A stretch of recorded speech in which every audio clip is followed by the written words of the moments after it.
ஆண்டவராகிய இயேசு கிறிஸ்துவின் நாமத்தில் உங்கள் யாவருக்கும் என்னுடைய அன்பின் வாழ்த்துக்களை நான் தெரிவித்துக் கொள்கிறேன்.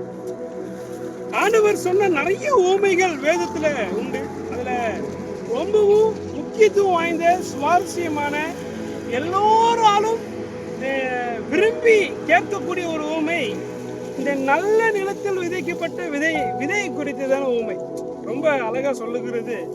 இந்த நான் நின்று கொண்டிருக்கிற இந்த வயல்வெளி எனக்கு முன்பாகவும் சரி எல்லா பக்கமும் சரி இது நல்லா இந்த பயிர் விளைஞ்சு நிக்குது பாருங்க. ஆனா இதுக்கு அந்த பக்கம் நான் வர வழியில ஒரு இடத்த பார்த்தேன். அங்க எந்த விதமான விளைச்சலும் இல்லை. அது அந்த இடம் வந்து ரொம்ப முற்புதலா இருந்துச்சு. இங்க பாக்குற எல்லாம் அழகா விளைஞ்சிருக்கு பாருங்க. ஏனென்றால் உங்க வாழ்க்கையிலேயே அதேதான். வசனங்கிற அந்த விதை உங்க வாழ்க்கையில இருதயத்துல சரியா விளைஞ்சிருந்ததுன்னு நிச்சயமா அந்த வசனம் ஒரு நாளும் ஒருபோதும் அது விளையாம இருக்கவே இருக்க நிச்சயம் விளையும். அப்படின்னா அன்புங்கிற விதை உங்க இருதயத்துல விழுந்துருந்துச்சுன்னா உங்க வாழ்க்கையில அன்பு மலரும். நன்மை என்கிற விதைத்து ஆண்டவர் விதைச்சிருந்தாருன்னா நன்மை செய்யறதுக்கான இருதயம் வரும்.